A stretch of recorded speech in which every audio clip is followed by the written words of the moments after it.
Therapy Army, let's be having you. Let's be having you, Therapy Army. Where are we? Who are we?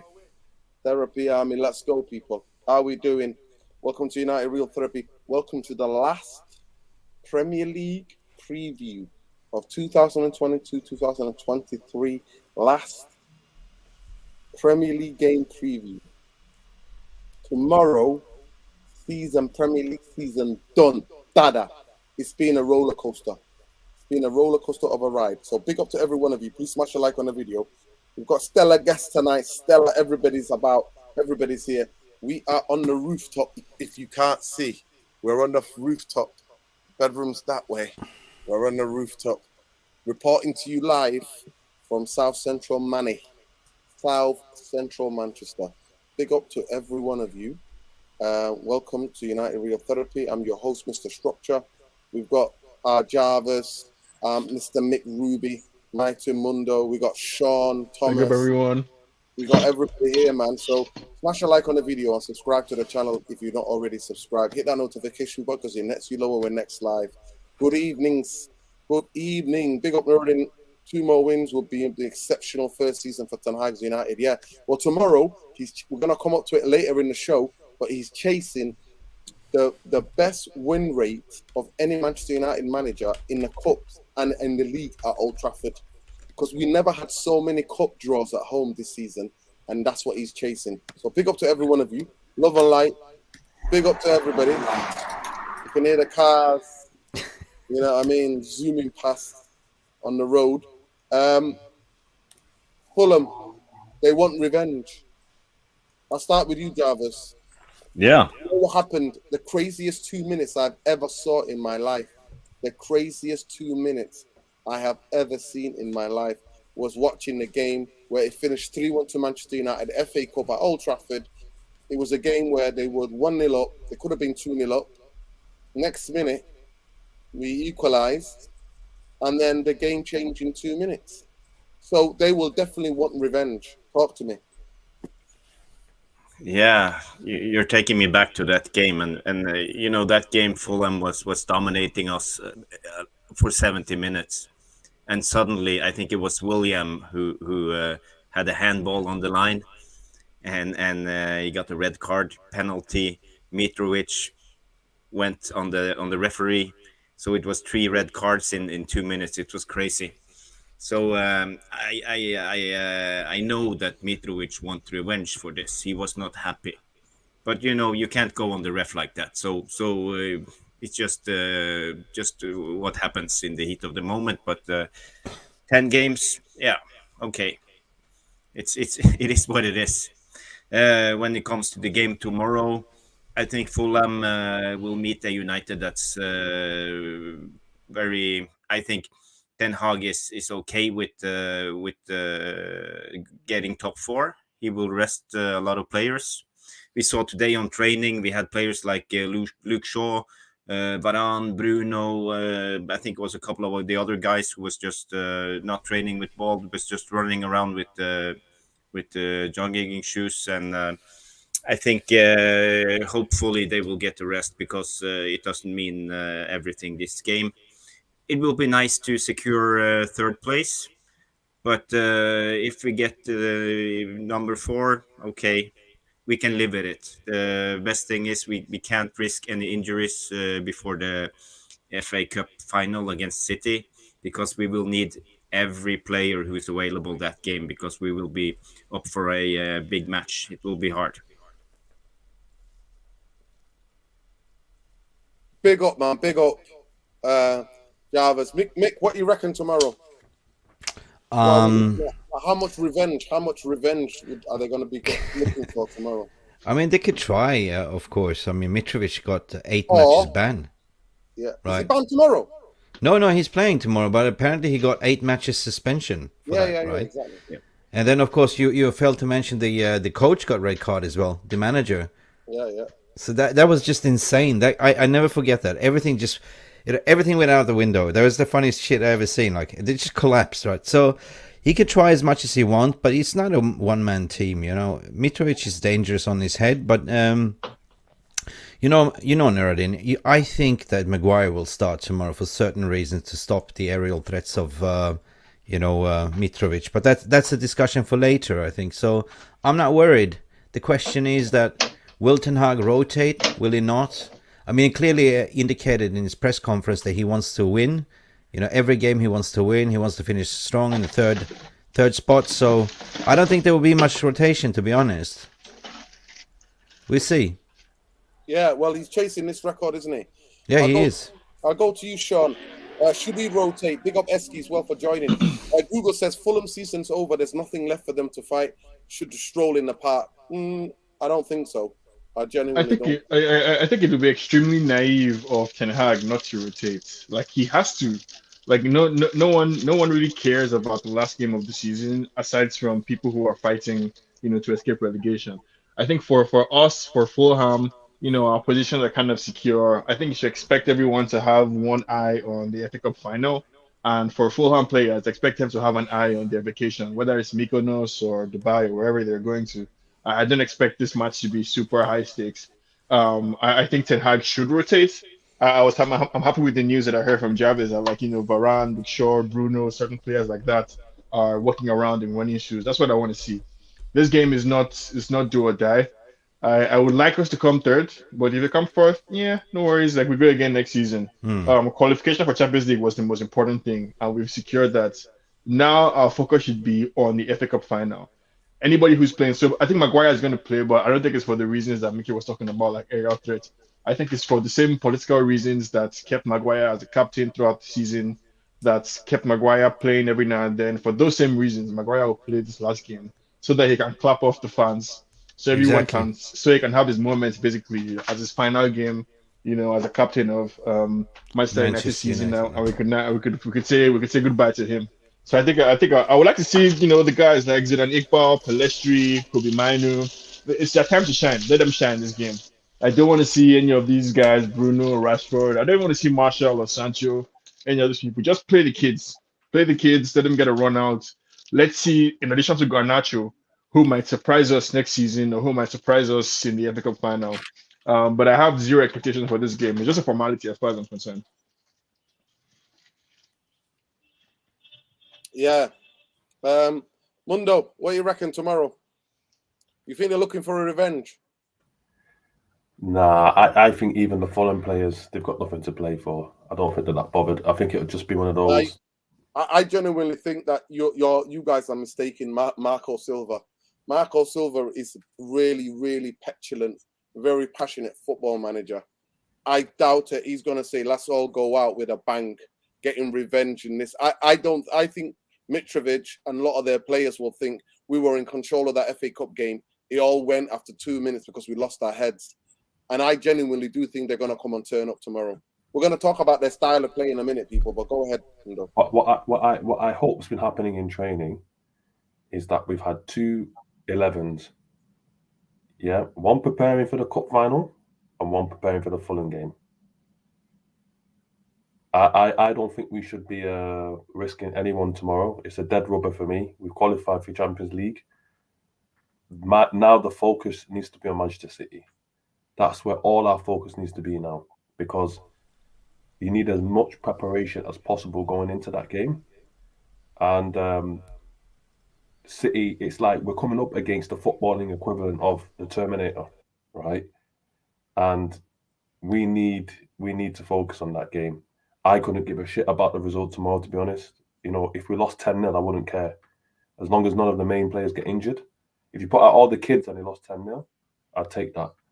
As long as the other players that are required for the final are protected, we need to concentrate on that as a football club now. We need to concentrate on the FA Cup final. Fulham might come out firing tomorrow, but even with a fringe squad, a fringe team tomorrow, I expect some fight with OT. It's the final game of the season. So even if you pay, and also as well, unless the manager's told all the squad who's starting we can all pretty much guess who will start, but if he hasn't told the squad, then there's still a chance that certain players who are on the fringe might make the starting 11. So if they play tomorrow, they need to turn up. So yeah, tomorrow's game is just a distraction, really, for me. It's all about next weekend. Sean, sorry, Eski, what do you reckon tomorrow, man? What do you think tomorrow? Because he wants this record, isn't he? He wants his record wins of Cups and Premier League wins at Old Trafford. Yeah, I mean, it's tough, isn't it? Like all season, he should have been rotating, but he's not. So I don't know. Tomorrow, Joe, my biggest fear is, like Michael Silva's going to be emotional on that. I think they might go into this game thinking to hurt some players. And look, it's professional sport. I don't think anyone goes into that, but it's a nothing game. They feel they were robbed in the FA Cup. They might come in here and try to stick it on some of our players. So I really hope we rest some key players. Like Garnacho, I don't think we should play him. I don't think we should start him. I think, again, we should be bringing him off the bench because he's been used to that all season and been the most effective player at that. So I think we should carry on that trend. In terms of the forwards, Fraught, whoever, give Kobe Mainoo a shout out because he's got his Jimmy Murphy Young Player of the Year. So he deserves a shout out in front of the crowd. Give him playing. Play Harry Maguire. It doesn't matter. And do you know what? Funnily enough, I agree with Mundo. I hope we lose 10-0 so we could turn around and say our biggest loss this season was to Fulham, not Liverpool. On the funny thing, I hope we do lose 10-0 just so a little levity there. But no, it's a whatever game tomorrow. I just hope Ten Hag and his staff, to be fair, I think the coaching staff needs to turn to him and say, listen, if there's one game to rotate, we do it tomorrow. So it's a nothing game to me. I don't even know if I'm going to watch it, to be fair. I don't usually say that. I've seen us all season by one game. But I've got something on tomorrow, so I'll keep half an ear out. Because it's a nothing game at the end of the day, do you know what I mean? So I'm not really too bothered. Right. Who thinks that he's going to rotate? Jarvis, do you think he's going to rotate?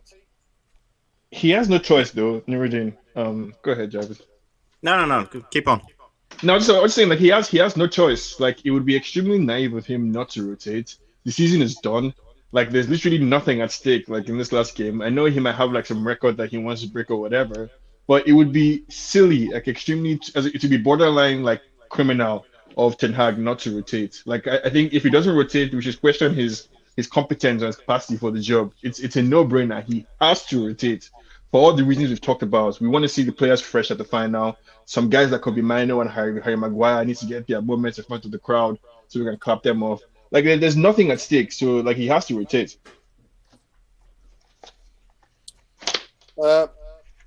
Jarvis?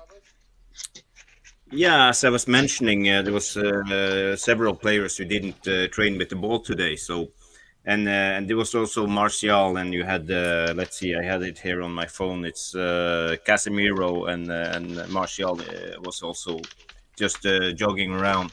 So it looks to me like Ten Hag has a plan to rest players. If we will go for the fully B team, I'm not sure. But for me, I would have played just like Butland and Mainoo and Iqbal and Weghorst. Yeah, let's just throw them on, give them a game. Let's see what happens. I wouldn't even put players like Bruno and Rashford on the bench. I would just give them completely the day off, relax, R&R. It's more important for them because they have played more than 4,000 minutes, even De Gea. So just let them rest and focus on the game. Yeah, Mickey, what are you thinking? Half rotation. That's what I'm... Jarvis, Sorry. Jarvis, who's not trained? Who's not trained today?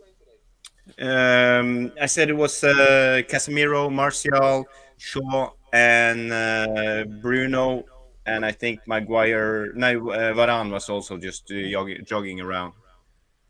So they've not trained. They've not trained with the ball. Yes, they was on Carrington on the grass, but they were not training with the ball.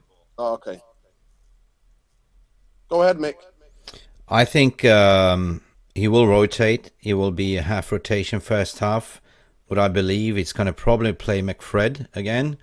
You're going to see Lindelof together with Maguire again, the old pairing. I think that Bruno always starts. So I don't know, man, but I like to see likes of Iqbal to give a little bit of a game time, Kobe Mainoo as well. But I doubt it. I see he will start with the rotational bench if needed, he will play Rashford and all the 18 players like in second half. Because at the end of the day, he doesn't want to lose, and we haven't lost at Old Trafford either. So that's another record to take in consideration. But I'm towing the line with everyone else. Like, you got to focus on the FA Cup.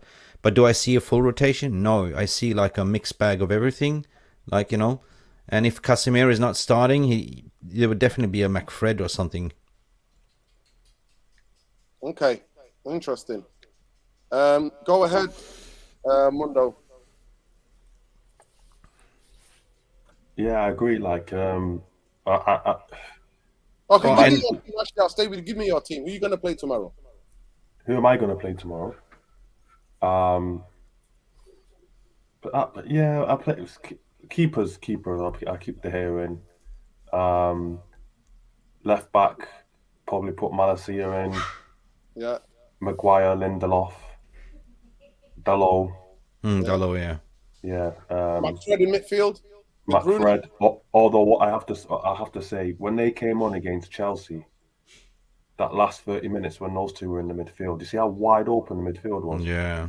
That just brought back the trauma of Ollie years when it was horrendous. Anyway, but it's a dead rubber. So yeah, I'd play those two in midfield. Probably put on Elanga. Who else? Lestri.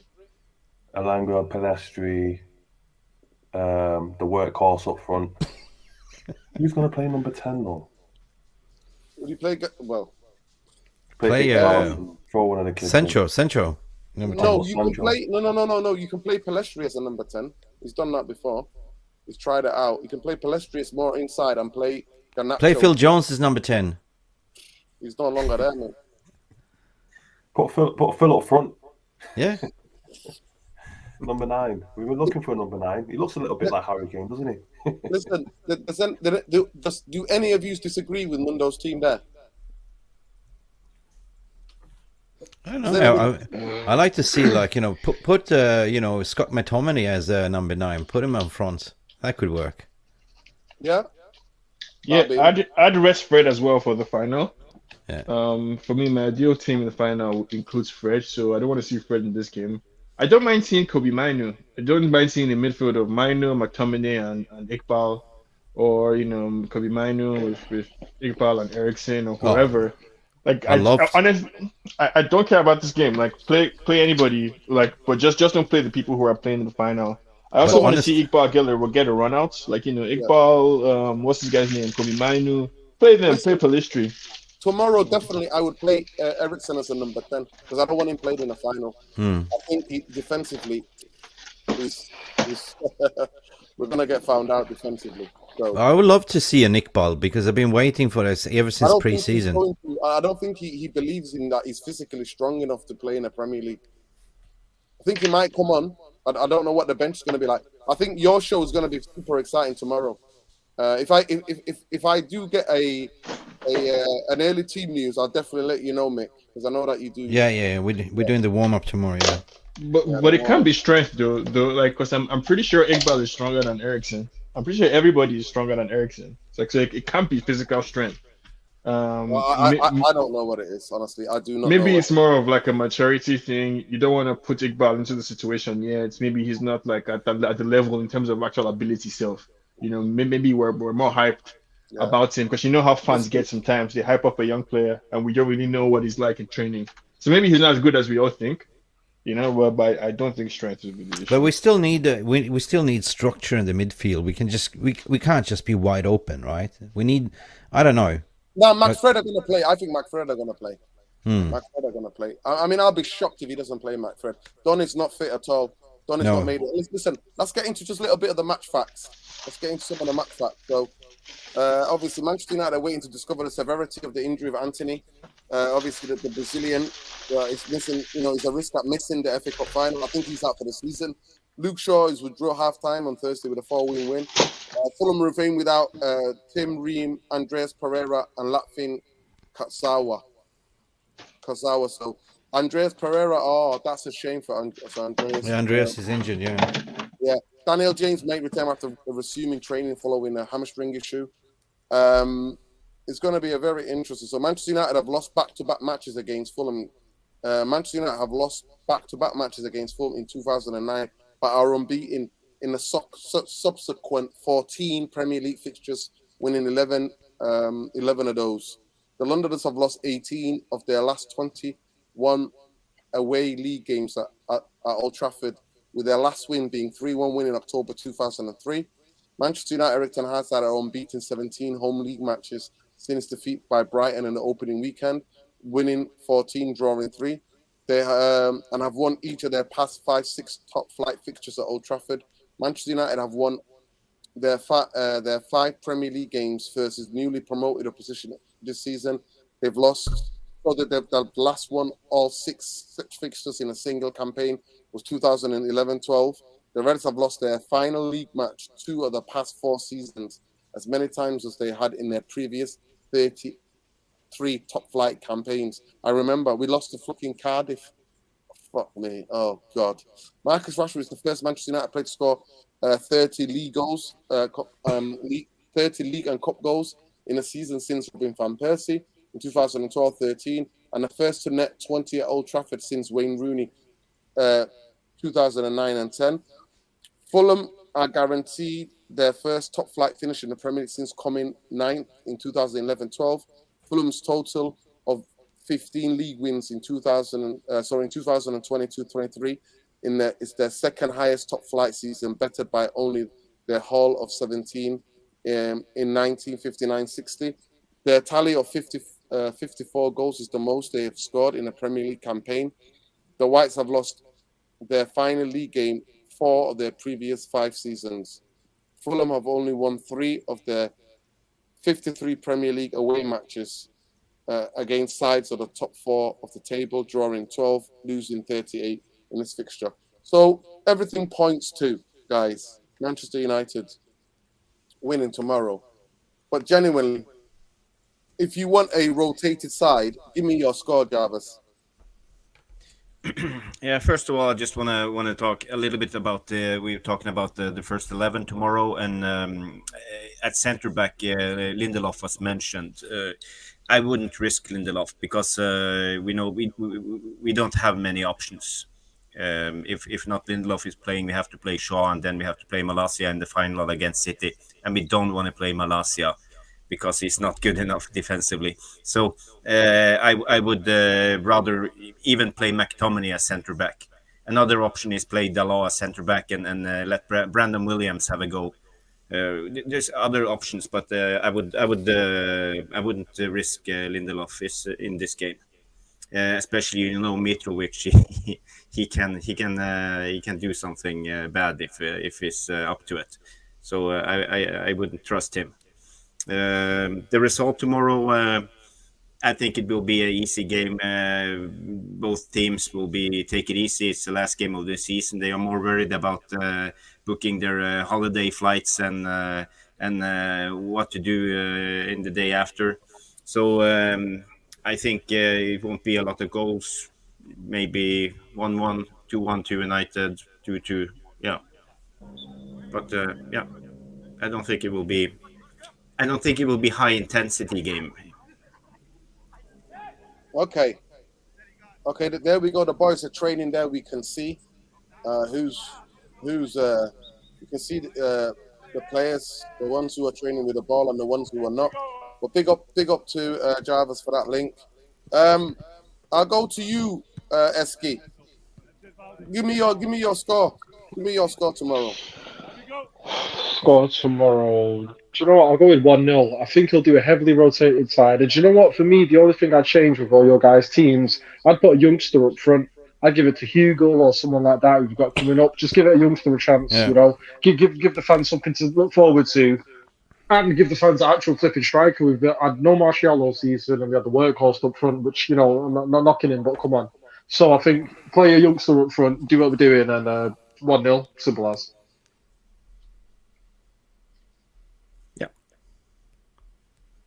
No, I have no idea, to be honest, guys. I have no idea who's going to start. You know, it's the end of the season. You know, I hope for some rotation. I hope to see some young kids getting the chance. But at the same time, like for me, it's going to be like 2-1, 3-1 3-1. Hey, Nuruddin, I said like 4-1 last time in your stream, didn't I? And I was right. So I said 3-1 this time. Well, there you go. Sean, what do you reckon tomorrow, the score? Do you think that Ten Hag is chasing this record for league and cup wins? Yeah, I mean, I think so.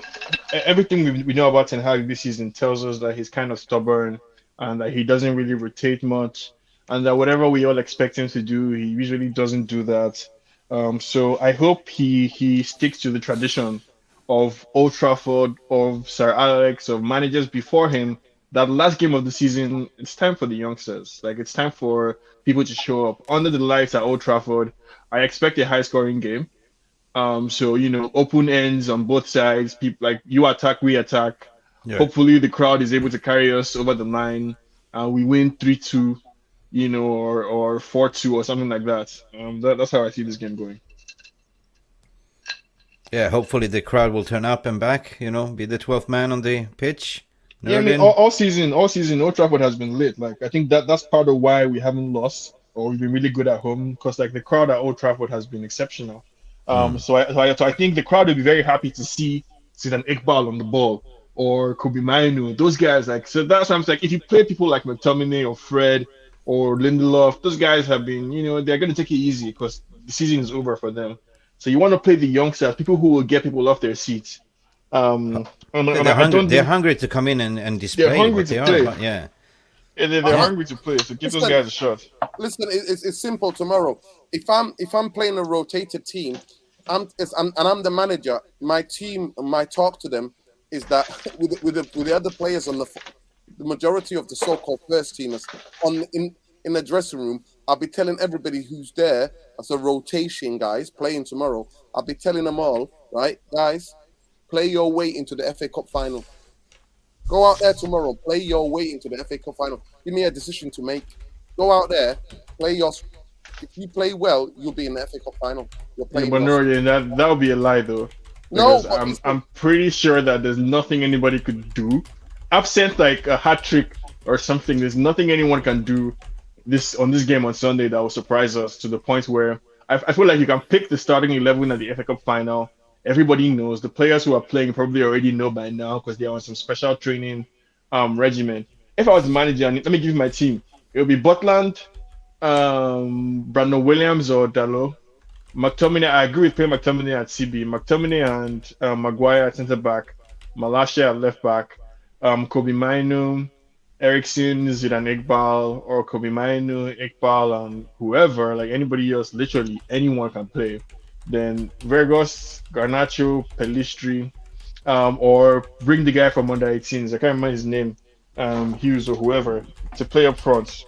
It's not as if we're breaking any rules, so it's not like Fulham is fighting for relegation and that by playing a weaker team we're kind of doing something unethical. No, just play the young boys. Like just tell them, show me what you can do, entertain the crowd. Put yourself in my plans for next season. But play your way into that final, I think will be a very hard sell. Yeah, big up. Munda, what do you think the score's going to be tomorrow? I'm going to be positive. 2-1 Man U. 2-1 Manchester United. Manchester United will win. Yes. Give us a bit of momentum going into the final. Okay. 2-1. There's no way we're going to win the last game at Old Trafford. I mean, no way. I just genuinely do think that he's not going to rotate as much as we think he's going to rotate. I'll be shocked. I'll be absolutely shocked. So it's going to be a very interesting game.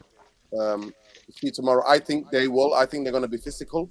One thing about Fulham is that they play more vertical. They sometimes hit it long. They hit Mitrovic quite long. Then they play off him. But mainly in midfield is that he's had a brilliant season. Andreas has had a brilliant season this season. Andreas, Paulinho. Yeah, Paulinho will be playing tomorrow, but like Mitrovic is a dangerous because he drops his as a number 10 sometimes into the holes. And then you've got that. What's the kid that they got? The winger. He kept banging in goals. He's really short. I always forget his name. Dan James. On the left wing. They got on loan. They got him on loan this season. Noto. GNOT or something like that, like Noto. Gnonto. Nonto or Yeah. something He's like that. been Yeah. banging it in, so he's a threat. The Italian Obviously- guy, yeah. He's Italian, yeah. No, Nonto, he it's plays for No, he's Israeli the guy. Leeds. He played for Leeds, man. Oh, my bad. Yeah, it's Oh, yeah, Israeli shit. guy. He's the Israeli guy. Israeli player. Isn't it Solomon? Yeah, Solomon. Is Yeah, it- Solomon, yeah. Yeah. Solomon. So Is he Israeli? Yeah, Cool. Israeli. Yeah. Yeah. Cool. So he's banging in goals right, left, and centre. Free Palestine while we're there as well. But big up to everybody. So they play very physical. They play very fast, and that's why they've had one of the best seasons in the history of Fulham in the Premier League.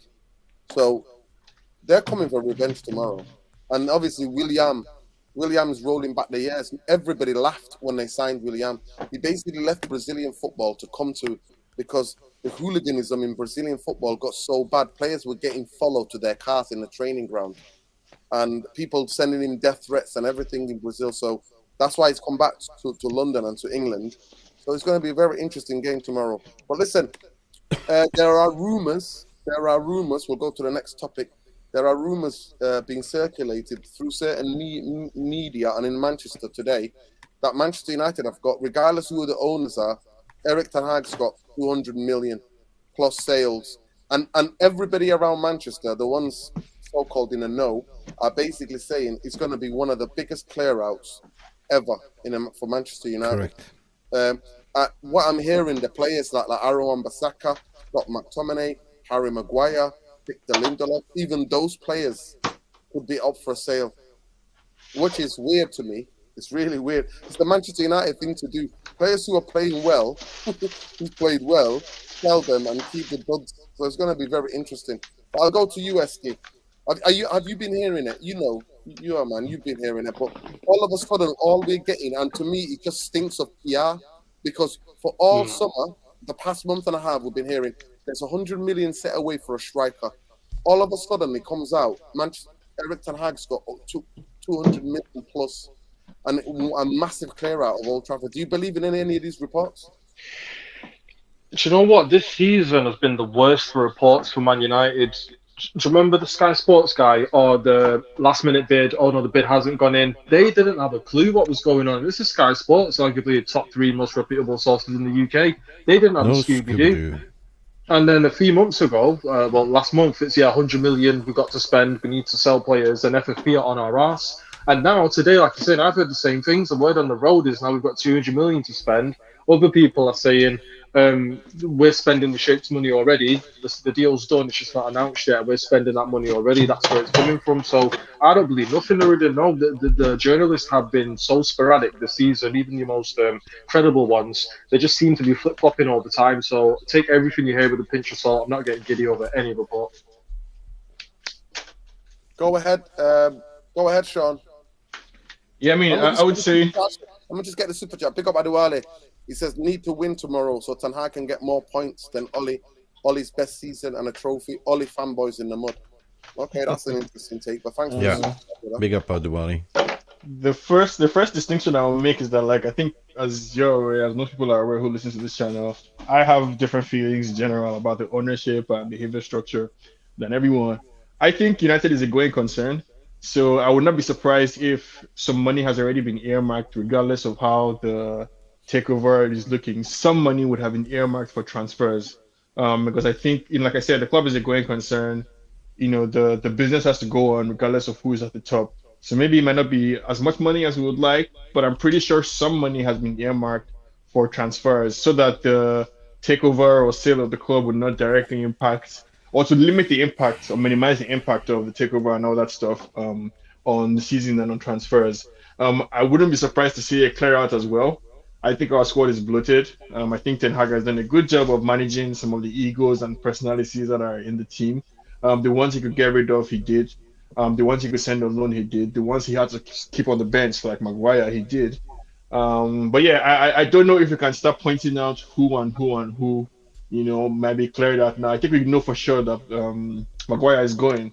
I think one of McTominay, Fred, Donny is going to leave this season. I think one of Sancho or Marshall as well. might be on their way, during in the summer. So yeah, I wouldn't be surprised to see it clear out. I don't know exactly how much, there's nothing for us to believe or not believe really, because all these reports exist, and they will continue to exist. Man United is the biggest name in football, the biggest like attention draw, the biggest view draw basically for any of these guys. So they're gonna continue putting United's name in any of their stories. But yeah, but I'm pretty sure some money has been put aside. I just don't know how much. I believe that some money definitely has been set aside for transfers, regardless of the ownership situation. Okay, big up. Jarvis, what do you reckon? I think we will sell a lot of players. We hardly ever sell any players, by the way. So I don't know where these mechanisms are being found for Manchester United all of a sudden. So Glazonomics we're gonna break with Glazonomics, and all of a sudden we're gonna find this magic wand, like Harry Potter style, to get money for players. So those are two things now. No, Nuruddin. Getting money for the players and getting rid of them. Two separate things. Listen to me. Go and look up Glazonomics. In the last decade, the only two players Manchester United made any profit on was Dan James, who wanted to leave, and Chris Smalling, who wanted to leave. But go ahead, Jarvis. Yeah, I didn't say we were gonna get any money for them. I think we can get some money, but not as much as us United fans expect, and I think that our players are worth. I think we will get a little bit for Maguire, maybe 35, maybe 40 if we're lucky. There's some rumors about Henderson. I think wasn't it almost 40 millions for Henderson in the rumors? So even if we cash in on those two guys, we have a little bit extra in the box. The other players, I'm not sure. Maybe McTominay can go to Newcastle. Maybe they will cough up some money, maybe 25 to 30 millions. So some money we can get this summer. The biggest problem will be like players like Martial, because he's on 250 a week. And we have Wan-Bissaka. He's hot. So many teams would like him. I don't think he's at astronomical wages either. So I think we can sell him and get the profit if we like even more than 50 millions. So would you sell him, Jarvis? Well, me and Mick was talking about it this day, because there's a rule of the homegrown players, and we have some problems with that because Brexit. We only have we are allowed to have 17 players who have never been in the FA in 3 years before 21 years of age. Yeah. And players we have in our squad today is McTominay, it's Wan-Bissaka, it's Maguire, it's Brandon Williams, it's Henderson, Rashford. So basically, we are trying to sell all of the homegrown players. You gotta have a quota of homegrown players in your squad over 21. You know what I mean? So that's why people say the Brexit FC, and that's the only reason why you're going for such a players. That's it, right? So you got to be careful who you sell, and who you keep in that certain sense. You're absolutely right, Jarvis. But basically, I think you could stat pad. You could sign players who are going to be like some World Cross, or some of the teams have been relegated. Get British players and meet that. I mean, that's what we were saying. And there's a lot of good players that you can pick up on the relegation for cheap. No. I mean, listen, I mean, not serious players, just for English players. To English. Kyle Walker-Peters. Yeah. So to buffer up the quota of English homegrown. Yeah. So I don't care about that. I'm not using that Manchester United as an excuse. I'm not having the likes of Mason Mount coming in because they're not better than what we've got. So that's me personally. But go ahead. Yeah, my point is, it can be between Maguire and Lindelof, for example, and it can be between Fred and McTominay. So because of the homegrown player rule, maybe we have to sell Lindelof instead, or Fred instead. I think you could get in other players. I think you could get in. You can promote some of the youth players into the squad, and a lot of them are homegrown. So you can do that. I think you can. They have to be over 21. So. Well, some of them are already like near that age anyway. I'm sure Mengi is 20. It's going to be 21.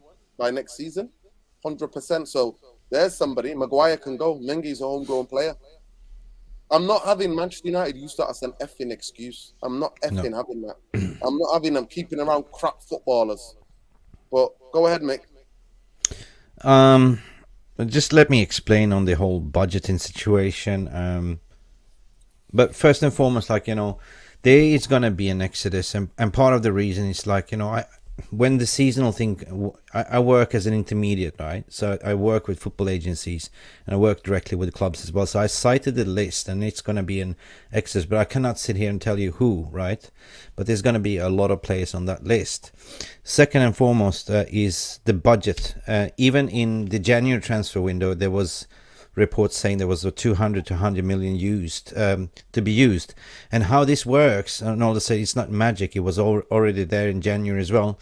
It's basically Bank of America has gone with offering the credit, what do you call it, credit, not credit, but overdraft, you know what I mean? Line of credit. Line of credit that's going to put into the bank account. And because we're in the sales process, whoever gets Manchester United, this will come up from the bank account, paid back in certain ways. But there's also, yes, there's money to be made, at least 100 million out of sales.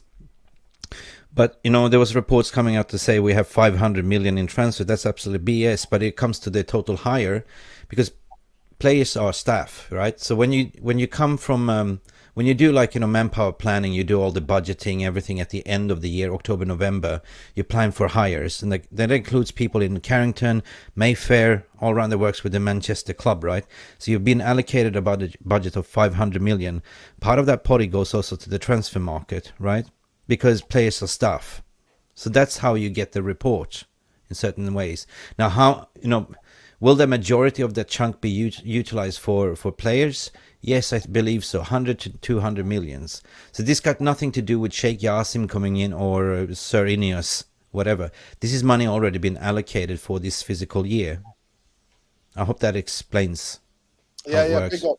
Yeah, big up. For me, I just, big up. But when I look at Manchester United being nearly £1 billion in debt, 307 million outstanding of transfer fees on bank loans we still have to pay clubs and the rest of the debt that we're in. Well, everything's going to be cleared, Nuruddin. All that debt's going to be wiped clear. Soon as the new ownership comes in, even that, basically they kind of had an agreement with who comes in, you focus on this takeover. Rest assured, from a football operations side, you can still go ahead. And that's why you're seeing, the pre-agreement is already talking with Kim Min-jae and we're being linked. Because now everyone is talking to each other. Ten Hag has his list. He knows what he wants. And now you see things are moving ahead. Because they know they have backing. It doesn't make sense that you go out and talk to players if you don't have a budget. That's all I'm saying. Yeah. So I don't believe... The media spin is trying to make this... sensational stories, but that's not the fact. Everything has been pre-agreed already. Well, I have to see it to believe it. That means then Glazeonomics no longer functions at Manchester United, but the Glazers are still here. So it's very difficult for me to believe. Guys, there are over 100 of you in here. Please smash a like on the video. Subscribe to the channel if you're not already subscribed. Hit that notification button because it lets you know when next live. We'll be back here tomorrow evening-ish, around 9 o'clock tomorrow for the match reaction. But yeah, for the last game of the season, it's going to be funny. I'm not going to be sitting in where I usually sit tomorrow. I'm going to be sitting in the East Stand. I'm going to be an East Stander tomorrow, which is going to be very interesting. I think have I sat there this season? No, last season I sat there a couple of times. So it's going to be an interesting point of view looking at the game. Mundo, I'll go quickly to you. Did you believe these rumors Manchester United got 200 million to spend plus, and that all of a sudden Manchester United are going to become a successful selling club? Well, there's a lot of players that will be releasing on free transfers as well, so that will trim the squad. I can see guys like Martial going out on loan just because of his salary. I think Maguire's obviously out on the way out. I think we can get 30 to 40 mil for him. McTominay, probably 30 to 40 mil for him as well. So I think because Ten Hag's got his targets, those players that will bring in the most money are the ones that will ship out. So I think perhaps a Lindelof as well, because if we're bringing Kim in, and because of Shaw's ability to play centre half, He might even cash in on Lindelof. If Lindelof says, oh, actually, if I'm not a starter next season, I want to be off. So that's 100 million plus from player sales. So I think it's possible, absolutely. I think you're right about the Glazonomics. The problem with the Glazers is they just don't want to. They don't want to sell players. They never. I think it's a combination of putting them on high wages, so it's difficult to shift them, and secondly, the fact that they're not interested in the footballing side, so they're happy to keep people on the books, even though from a footballing perspective, they're busted flush. You know, how long increases do the we keep guys valuation. like Mata, Matic, Phil Jones? There's a reason we keep these guys around. We know why it is. It's to cook the books. So, but with Ten Hag at the helm now, and hopefully the new ownership, I get the sense that that's no longer the case. Just because of the summer transfer that we had, the window that we had in the summer, they were all Ten Hag's players. They're players that Ten Hag wanted to bring into the club, which is the first time I think any manager post Fergie has actually got the players that they wanted to bring to the club. So that's a positive sign. So I'm using that as a sign to say, moving forward, that the outgoings again are going to be down to Ten Hag, and Ten Hag saying, I don't want these guys. You need to ship them off. And if you're telling me that there's no money in the pot and I need to raise the money, then I'm telling you need to sell these guys. Well, Yeah, so that's the trade-off. listen, I'm forever skeptical. I'm skeptical. I still think Glazers are staying in my head because I've got that PTSD and I've always been like that at Glazonomics functions. I don't see this clear out. Every summer is always this is going to be a huge summer for Manchester United. It's been like that for the past fucking 10 years. That's why you got somebody like Neil Ashton. So for me, the maths ain't massing for me personally. And this takeover thing, the games that are being played out there, and people are now saying, well, they're going to leave because last night they were supposed to, apparently we're supposed to get news who the preferred bidder is. Well, that never fucking came to that was never going to happen. So all of this BS is going around. Obviously, we're a circus because we are always a fucking circus. So for me, as the Glazers, the long as the Glazers are there, I'm not expecting zilch. I'm expecting to be a struggle like it was last season. It's going to be helter-skelter like last season. And if we start the season and we get a couple of bad results, then they will act because that's where they try to get the fans on side. If it's Jim the Rat Radcliffe, he'll do the same. He'll put money on the table and he'll want to impress. The first 2 seasons, he'll want to impress. But if the Qataris, it's a different story, right? But if it's sometimes the Glazers in, that's what they will do. Because one thing I know nothing about anything else, but I know who the fuck the Glazers are. But the background leading up to this is important now, because if you think of the history of how we got here, I think United post Fergie, we're flopping in the league. Because we're flopping in the league, we had to pay exorbitant salaries to attract players who ordinarily would not want to join us. When you pay such high salaries for players who are not motivated, don't have the right character, you have a combination of that plus managers who have their own weird idiosyncrasies like Luis Van Gaal or Mourinho. You end up with a bloated squad with overpaid players who you can't get rid of because nobody wants to take them on. First of all, because they look like doofuses playing for United, and then also because they're on ridiculously high salaries, so nobody wants to take them, and you end up with this squad. And we're in a similar situation, definitely. I trust the manager, and I back the manager. I think, despite the fact that even though we were not able to sell off everybody we want to sell off, I don't necessarily. I mean, if you want to go back and blame, the people who gave birth to Maguire in the first place, we can do that. But like at this point in time, if nobody wants to pay Maguire the salary that he's on, and he's not willing to take a pay cut, we're stuck. Because the only alternative is to sack him and to pay him off, basically, as an owner. And I don't think that's wise. So I think the manager, what I'm expecting of Ten Hag, definitely this season, is to work with the tools. And again, this is one of the biggest issues and triggering points that we always kind of get to. I don't want to hear any excuses from Ten Hag. The people that he wants to sign, if he's able to get them, let him get them. I was happy with the type of signings we saw last summer. People like Malacia, people like Ericsson, people like... We can't compete with Man City. I think it was Mundo that called them the Terminator. Like, they're fucking they're a manufactured artificial club. I think many fans are going with this impression that, we need to be able to sign whoever we want, whenever we want, and be able to sell players the way Man City did. So if you want to be like Guardiola, you buy a 50 million pound right back this season, you don't like him next season, you sell him and you buy another one. We're not that club. We're never going to be that club. The manager has to. What I want to see from the manager, I think, from the club this season, sign the players that you need early. Let them go into preseason with us. Definitely. Forget about the takeover. That's not going to be completed. I don't even think personally. I don't think this year. Like we're already in what month? We're in May. This is May, right? Beginning of May or late April. I'll be surprised if you actually go through with it this year. A $6 billion transaction is huge. It's Yep. a massive deal. Like the amount of diligence that goes into it, the amount of this, it's going to take a long time. And unfortunately, because United is such, like Man United is the biggest name almost in sports. I think we're one of the most valuable brands in all sports all over the world. Not talk of like football alone. So we're going to be in the news. You're going to keep hearing all these things. Take over today. People need to sell newspapers. People need Yeah. to sell ads on their channels or on TV. And so the one sure way to do that is talk about Man United. So we're gonna get all these like regurgitated stories, crazy stories that don't make any sense. I think Well, for us, listen, let's Sean. just focus on the football. The point. No, no, we're not focusing on the football. I'm sorry. This is where you me fundamentally disagree. Yeah, we disagree Rots on this. from I the know. head. Fish rots from the head. The objective is set by the owners who own the football club. Then the people you put in charge, they put a fucking cowboy in charge. Chelsea have already realized the people back in Chelsea, the consortium took over. They're telling Todd Bowley to take a step. That's after one. Have you seen tonight? Bayern Munich won the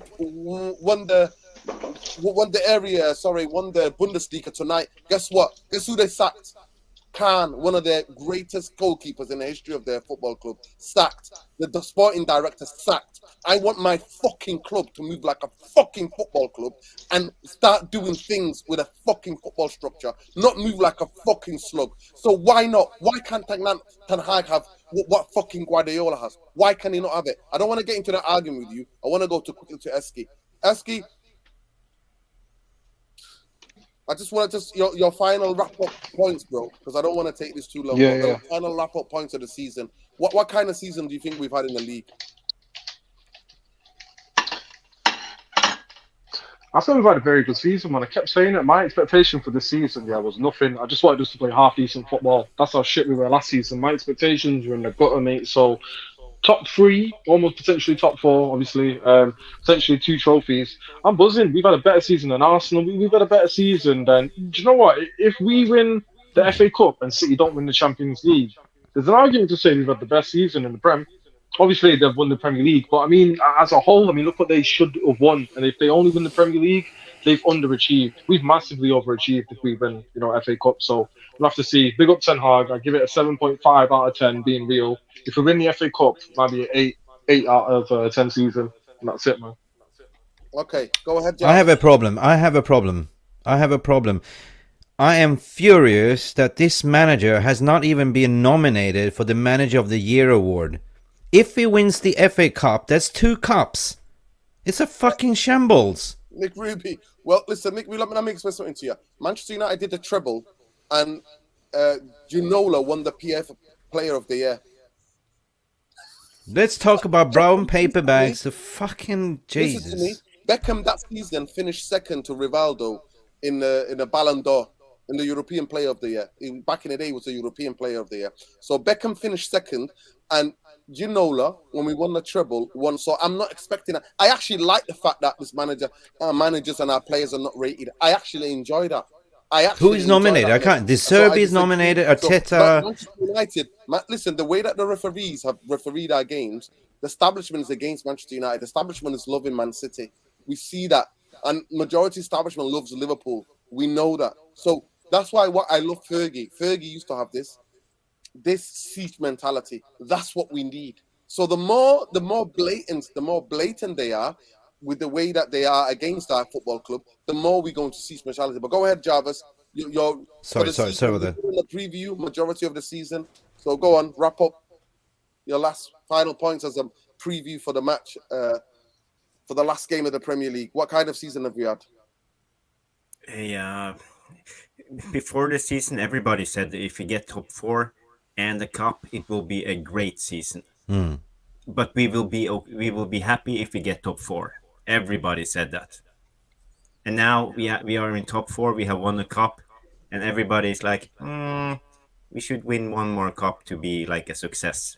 But the season is a success already. Yeah. So we gotta think like that and be happy.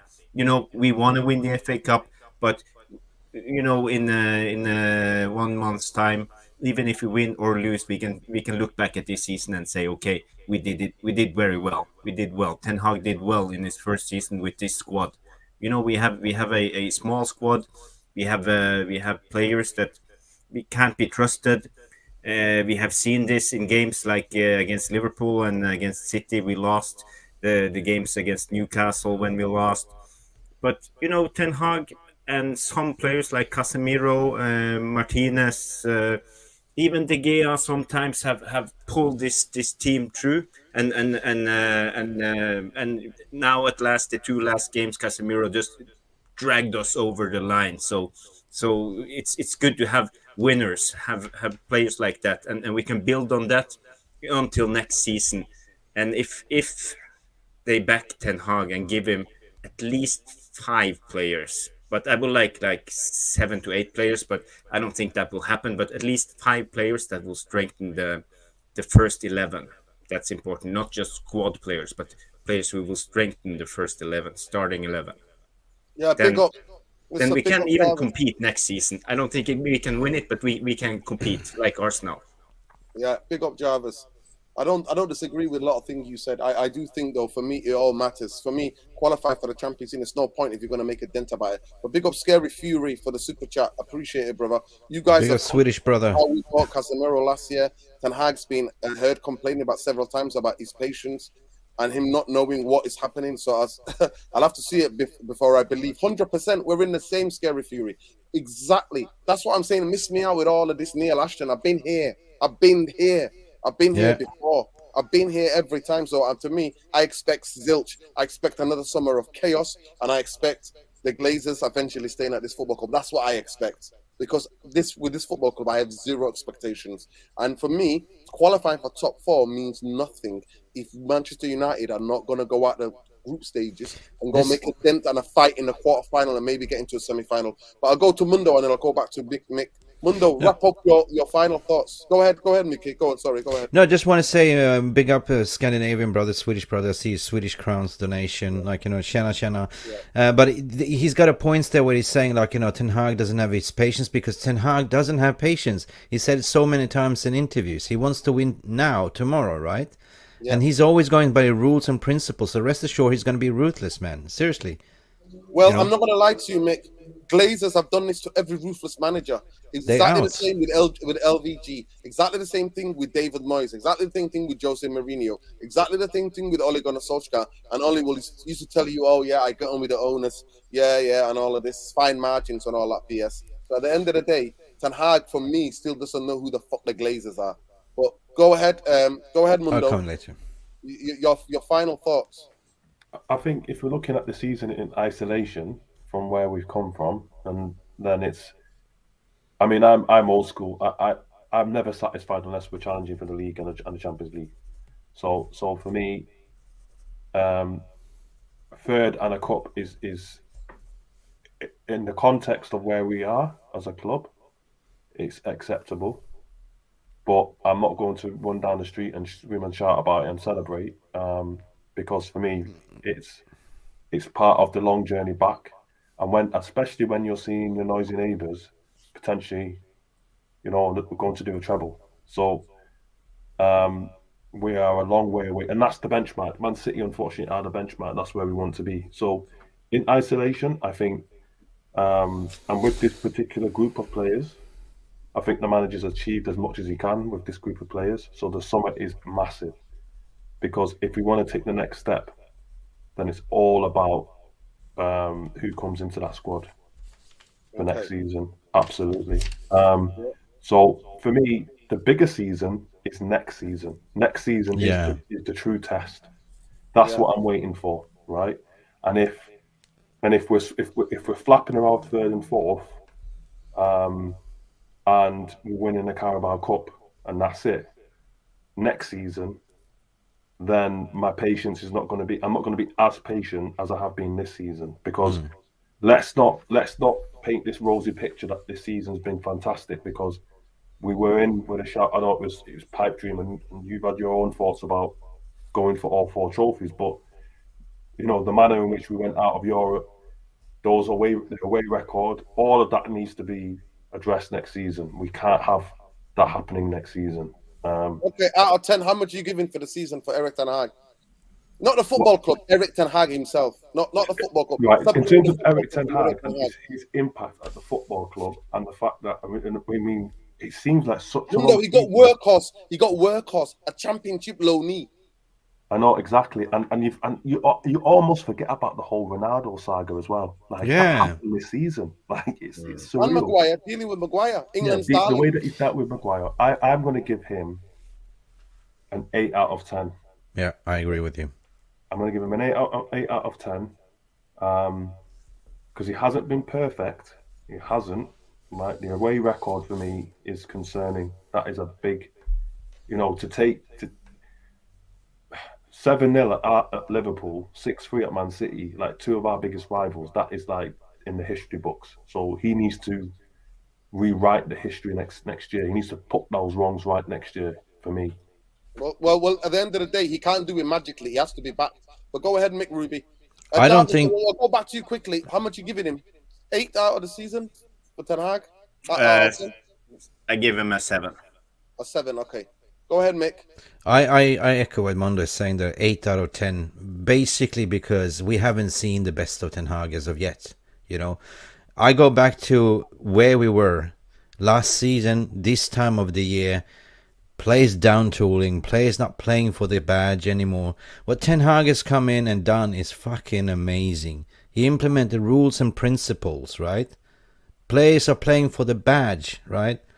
Of course, he got a few players in, but he worked with what he's got. I believe that what Mundo is also saying, he raised the standards. So I keep my powder dry to say I always said that this season for me was all about to see Eric Ten Hag ball, to play a little bit better football. If we do get into top 4, that is a bonus. If we win a cup, that is an amazing season. And we've done that.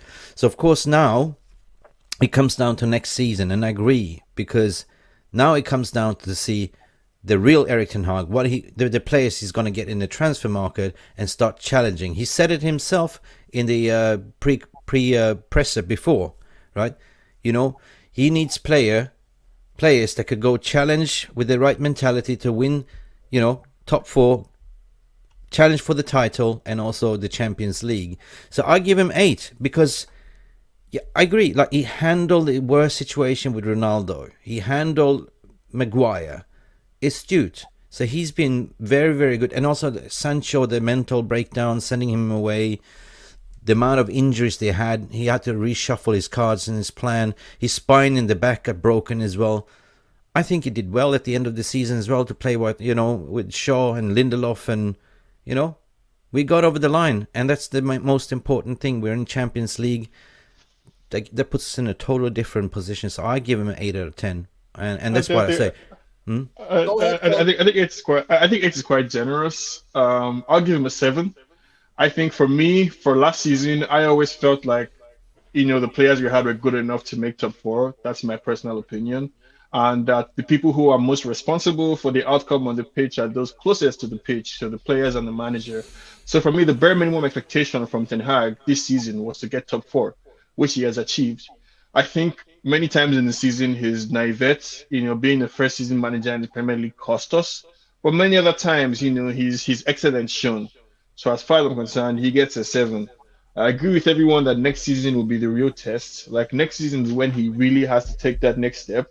I personally, my philosophy is, I believe managers actually have to earn their salary and manage and coach and improve players that they have in their squad and change things tactically depending on the situation to do something dynamic to get the best out of a game.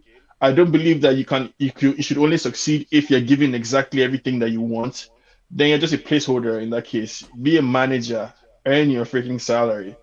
Backing is important for sure too, but at the same time, you're paid for that X factor as a manager, that X factor that you bring to the game that dynamism, that coaching, that putting the fire up. So the difference between Wan-Bissaka last season and Wan-Bissaka now, it's still the same player, but that's a manager. That's a manager bringing out the best in the player. So that's what I want to see from any manager who is managing United. That's what I expect from Ten Hag. Remember, he achieved the minimum this season, top We four. played we Next, played some good football also this season. Let us not forget, yeah. That's we the did, thing. we did. We also played some criminal football at times, and you mentioned it: 7-0 to Liverpool, 6-3 Hmm. to Man City. We played some criminal games. The game against Villarreal, the game against I think Aston Villa, West Ham. There were some actually diabolical games that we played.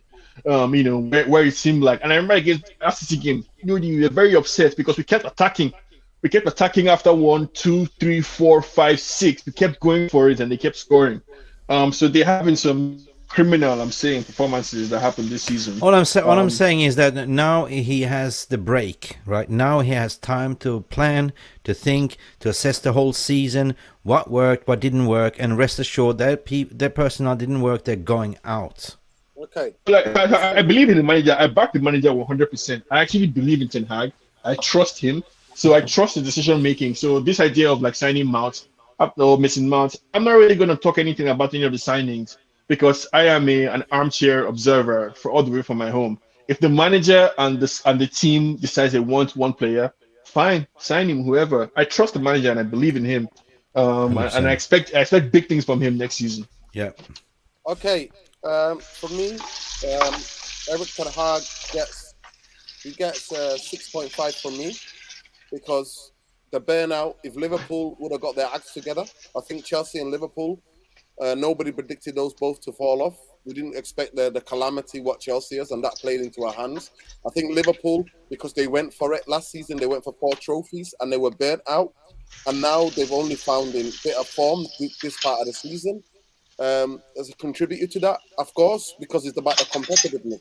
Newcastle making it to the top four for me has proven that obviously not having Europa League games and going out the cups earlier has made it so that is where they've ended up. They took a full advantage of Liverpool and Chelsea as well, and that's a massive thing for me. I think it would have been more if Liverpool was still firing. Manchester United do not make it to top four that easily. If Chelsea is still firing, you don't make it to top four that easily. So at the end of the day, for me, I look at it in all of these. I look at the bigger picture and I see that I think the transfer market was a chaos last season. 100%. I do believe it was a chaos. And I do believe that we got lucky in certain parts. I do think the home record is an away record is worrying. So for the home record, for me, if I split the thing up, he gets a 9.5, he gets nearly 10. Because we've only lost one game at Old Trafford. We've drawn 3. Wow. And we've drawn 1 because we got a red card. And the other 2, I don't remember the other 2, was Leeds. Leeds is like a tough emotional game that, and I don't remember what the other game was that we drew at Old Trafford. It was If Leeds, Southampton. I don't know if it what. wasn't for the Brighton game, we would have the best home records of all of them, Yeah, 100%. winning streak. Yeah. Yeah, 100%. So for me, but the away record, he gets absolutely 3. For the Yeah. away record, he gets a 3. So that's why I'm doing a kind of comparison. I'm giving him a 9.5 for the home record, a 3 for the away record, especially against the top 10. So for me, it's been a topsy-turvy. I genuinely think I expected a lot better from Ten Hag in terms of the football, but I understand that we don't have the players to play his football. I understand that, but I expected a better football. At times, I think we peaked. It was around January, it was December, at the end of the January, February is when we peaked. I thought that we were playing really good football. After that, it all went downhill. I think for a manager like him, I think he should have foreseen that the squad is not good enough and overburnt and play the players because that's where we're now limping over the line. And that's why he's been, other than being really top coming into form like City are, that that's what he should predict. And that's why I expect him to get better at that. Me personally, but yeah, at the end of the day, he wanted to be he wanted to be he wanted to be backed in January, and we got flipping Sabitzer, who's an injury prone player, and that's why he's been on the bench. I mean, now I understand now the reason why he's been on the bench, and Workhorse, and that just tells you where the Manchester United are. So when Sean tries to divorce the ownership and the football structure from the manager, to me, you can never do that. I don't Brother. get that. But anyway, I'll get to Adewale. Said, I'm sorry, a lot of unless you don't want him, you don't want to win. Manager must earn their salary while owners must back their Back the managers. We managers. both come together. You get City now. 100%. We get that. Ten Hag wants us to challenge for the Champions League next season, and he has clearly said that we need better players to do that. Will the Glazers help him to do this time? I'll see it before I believe it. 100%. Yeah. But 100%. can I add on something, Nuruddin, as well? Like people keep forgetting as well. We were crying out for proper coaching. We got that this season. We had Benny McCarthy coming in. We had McLaren. We have Ten Hag has appointed fantastic coaching staff, and that's people don't talk about. It's not only Ten Hag. Like, you know, it's the backroom stuff. Mickey, but Mickey, I have to push back against that. The away record. Yeah, and okay, the away record and and the general. burnout for me, that destabilizes that, because Manchester United did not have the squad to be competing for all those trophies and traveling from Timbuktu to all the way here in the Europa League. I'm playing the same 11. I've not been allowed to enjoy the coaching, mate, because player burnout. And because it was a World Cup season as well. It was the World Cup season screw things over in the middle of the winter. Come on. Exactly.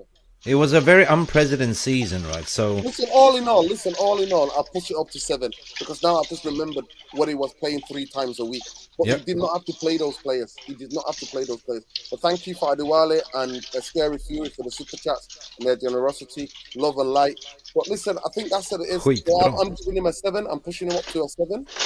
But it is what it is, like, in terms of what Manchester United are. But for me, like Mundo, all of this means F-all to me. All of this means jack-all to me. If next season, if the Glazers are not gone, and if the football club turns into being a football club, and that we go back to challenging, and to me, I don't expect Eric Ten Hag to challenge next season. I don't believe that. I think you're gonna need at least 10 of these players, or maybe 8 or 9 or maybe 11 of his players to be in and around the squad for him to challenge for a league title and to compete for the Champions League. So I expect his 3rd season for him to challenge from day dot. That's what I expect. But go ahead, Jarvis. Yeah. Who's that with the sink? somebody's making dishes. Sean, I'm keep muting him. Sean, I'm muting you, man. Bloody, I can hear you washing up. His wife is happy, like that. Well, I was saying, I think we need a minimum of 6 to 7 signings. Yep. That will be required. But it's a necessity that at least 5 of them will be, like you call, evident improvement of the squad. Because next year, because we need 5 top players. Because next year we will see the fatigue of this season.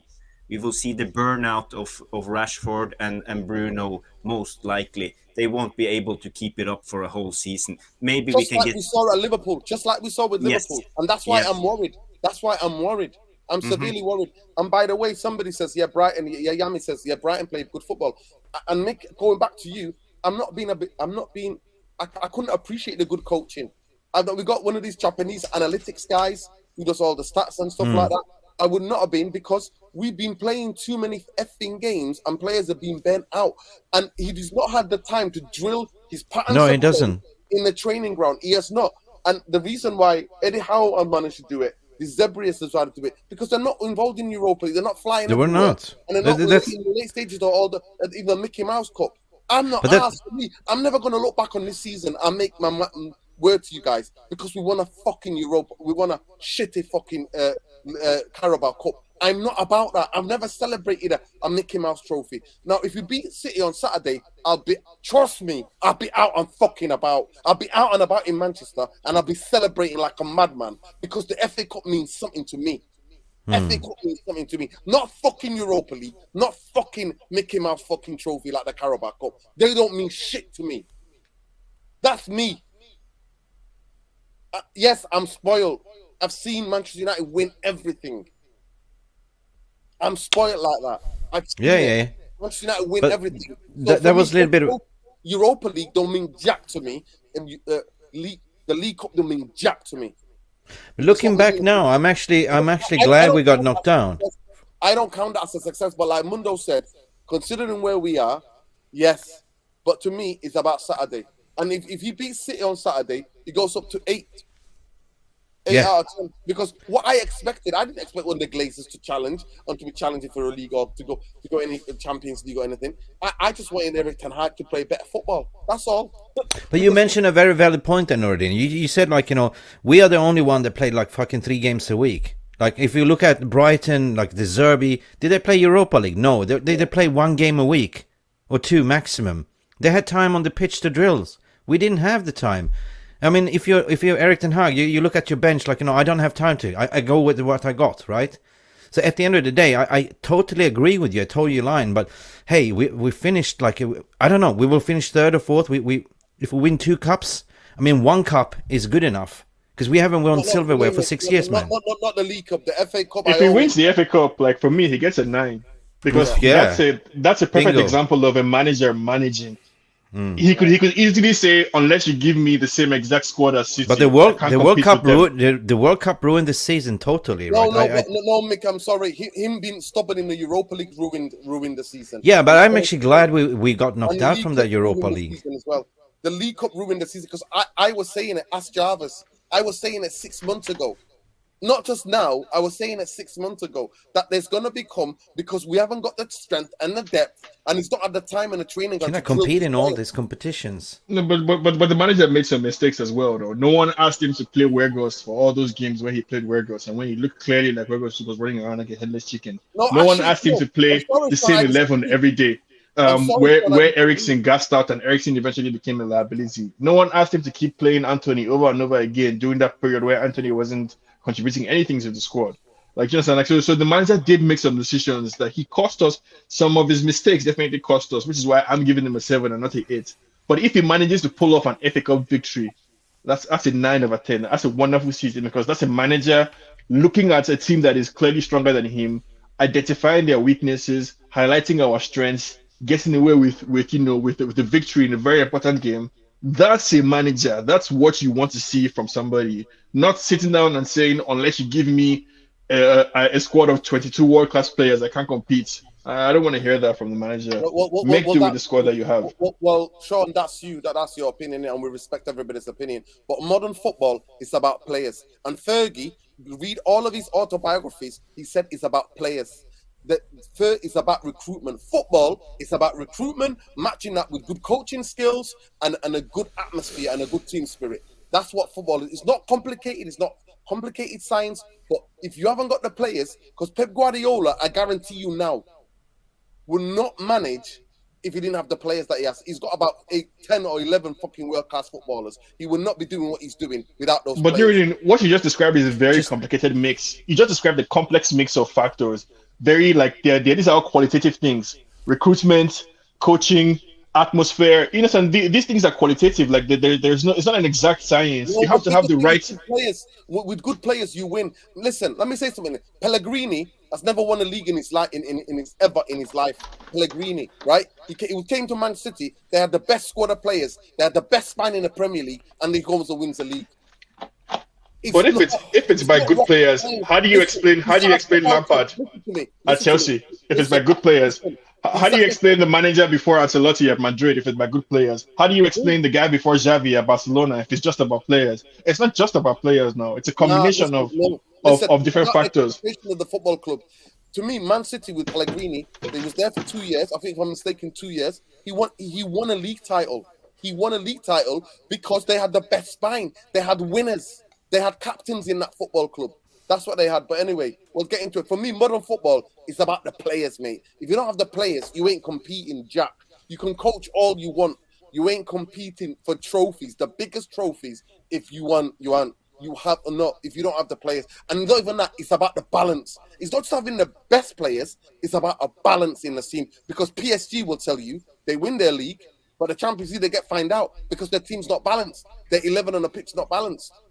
But anyway, just to follow up on your point, right? Just very quickly. Let me just get a super chat, Mundo, and then you can come in. We got on Marcelo, the World Cup and the Queen, they've ruined the rhythm. Do not know how difficult to explain to American glazers out is a must. There's still much to do. Yeah, go ahead, Mundo. I was going to say, brilliant one. Just to prove your point, we can all agree that Jurgen Klopp is an elite manager. And look what he did this season.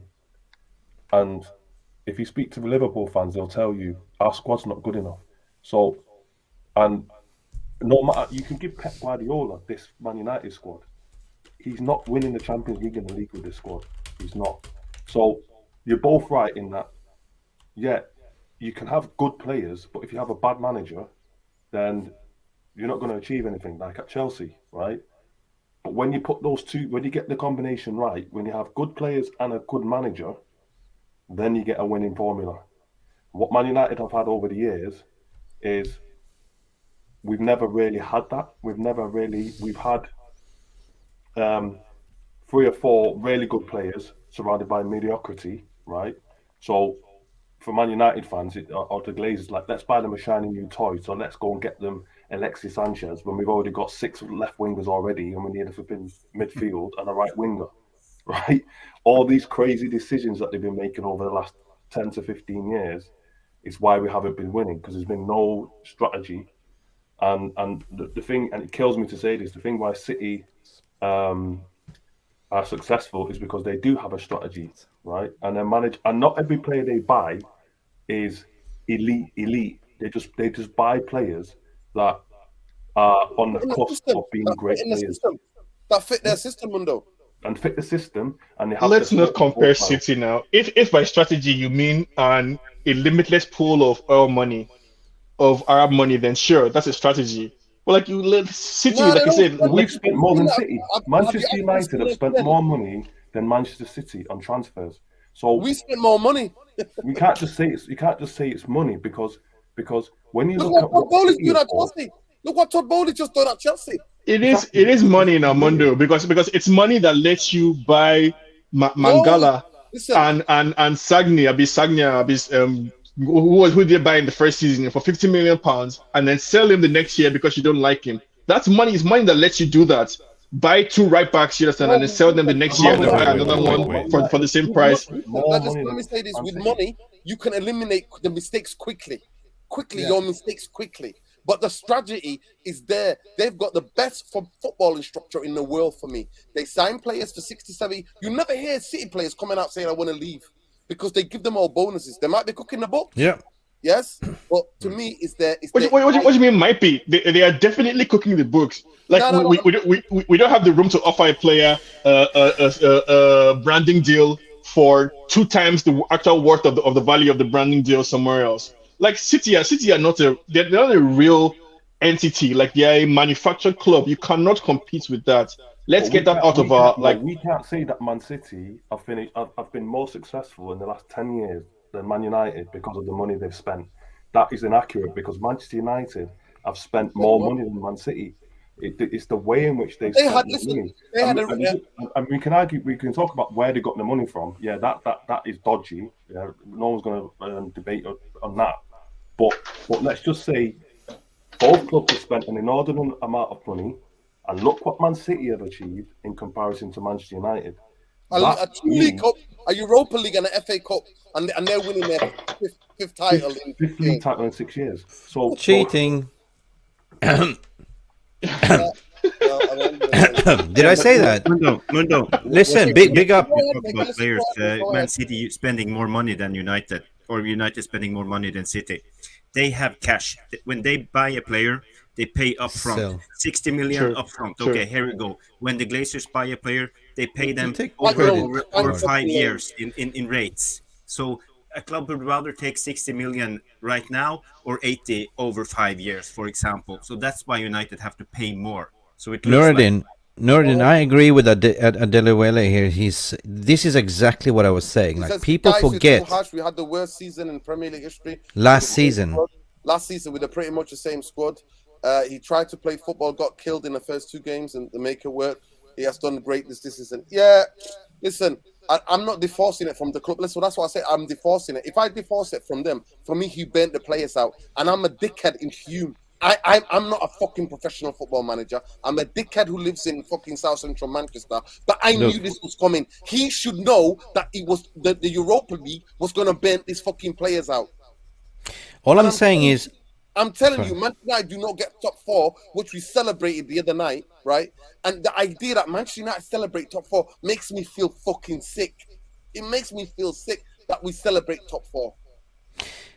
All I'm saying is we discussed to like how we thought the season has gone, and I'm a realist, but I'm also a positive realist, looking at the positive side of it. And I thought that we had the worst season last season out of all the top 4s, top 6, but Chelsea took the piss out of that, and now they are leading the ranks because they spent 600 million, and where did they finish so far? 12th in the league, 17th. I don't fucking care. So all I'm saying is that we finished top 4, potentially winning 2 trophies. That's a fucking good season for me. No, 100%. Listen, to me, it's all on the FA Cup, innit? It's all on the FA Cup. For me, Eric Ten Hag wins the FA Cup. He's a magician. But then yet again, same thing with Arteta. Finishing second. The level of expectation now, the bar is higher on all of us. You know what I mean? Not only, that's our standards. For me, the idea that you can, Sean can argue till the cows come home. All he wants. You can never divorce the idea. Man City, a football club, have a ruthless owner, ruthless director of football, ruthless guy who's in charge of the whole club. They all want to win. Everything is about winning. Whatever they do, they'll cheat. They'll do anything to win. And that is the difference. Manchester United, we spent more money than Man City, and we got 2 League Cups, 1 Europa League, and 1 FA Cup in a decade. That is fucking embarrassing. And everybody who tells you we finished second. No, we didn't challenge shit. Finishing second means fuck all if you're not taking the league to the last 2 games of the season or the last 3 games of the season. But anyway, on a positive note, Eric Ten Hag is done well. When I catch him, I'll catch him. I know where his bike route is. When I catch him, I'll tell him, know who the fuck you're managing. Because I'm not one of these fanboys. I'll tell him, I wanted you to become Manchester United as a manager. I wanted you more than anybody else because I expected us to play better football. Because with these owners, I know we're not here to compete for the Champions League or the league or the league title anytime soon with these owners. So what I wanted was better football. But I'm glad what you achieved. But just know if you're 3-0 down away at Anfield and at fucking at the Etihad, you shut up shop. We get the fuck out of there. That's what you have to understand. For me, it's simple. Sorry, I'm just reading Stephanie Griffith's comments there. That was a class act. Yeah, listen. Next season, Chelsea are going to strengthen. Liverpool are going to strengthen. Tottenham are going to try to come back. All these teams are going to. Newcastle are going to sign players. Apparently, Newcastle are getting Kim Min-jae now, so it's going to be very interesting. What's happening? Paper talks. Listen, Therapy Army. Big up to every one of you. Tomorrow. I don't know. To me, I've been there. There's 2 seasons I've been there where we lost the last game of the season. So I've never had any fun in the last game of the season. I'm usually get the hell out of there. I don't even say anything to the players. I just get the F out of there. That's what it's been the last couple of years. So at the end of the day, it is what it is. I will be there tomorrow. I think tomorrow is more interesting to see who goes down, who joins Southampton in relegation. Yeah, the relegation. That's more interesting. The relegation battle. We should do a watch-along instead. Do a relegation watch-along. Relegation watch-along, yeah. See whether you're Everton going go down. We're getting timber. Listen, big up Abdi Duweli. He says, Nuruddin, sometimes life humbles you. You have to enjoy every little thing you achieve along the way, even though you lived the highlight. Listen, and that's what I did as a United fan. Nia Mundo, we took it for granted. Sometimes I never wanted to go and watch Manchester United because I was like, you know what, we're going to win anyway. I got bored of winning. I know that's hard for somebody to believe, but in the Premier League, I got bored of winning. I got bored. I love the Champions League nights at Old Trafford. Like, talking about it, the hairs at the back of my neck stand up. Champions League night, Stretford End, everybody's standing, going crazy, last-minute winners for Manchester United, throwing the kitchen sink and everything else with it. Baby with the bath water, Fergie time. Those are the nights for me, the European Cup nights. But the league games, I used to just think United are going to win the league anyway. That's how I used to think. But big up to everybody on you. Please make sure you hit that. We've had 140 here at one time, 130 of you in here now. Please like the video. It costs you absolutely nothing. Stop being greedy like the Glazers and just smack a like on the video. It gets the algorithms, so lets people know about the channel. We're on the road to 10K people. So big up to everybody. Like this one. Wow. Premier League to need to punish City. Sack. What was it? For me, I just want to go back to being a football club. Look at Bayern Munich. Bayern Munich tonight. They win the league, and who's to go? Oliver Kahn and Halle Hallam. I can't say his surname. the director of football. Yeah, they both get sacked. See you later. See you later. No time for champagne. You've been here. We've not competed for in the European Cup. We've not been convincing this season, even though we got the best players. So you're gone. Gone. Good night, Vienna. That's how it is, people. There's standards here. Manchester United need to go back to their standards. But yeah, 100% agree. Yep. If that rule was about to apply, you could do that. I would agree with Stephanie Griffin. But listen, please make sure you check out Jarvis Bowley 77. Mighty Mundo, hopefully, if the Glazers go, he'll be tweeting like nobody's business. Go and check out St. Sean Thomas, and especially the podcast. You can get it in any podcast, How We See Things. So go and check out the podcast, political podcast. Those of you who are into your politics, and it's How We See Things. Am I right, Sean?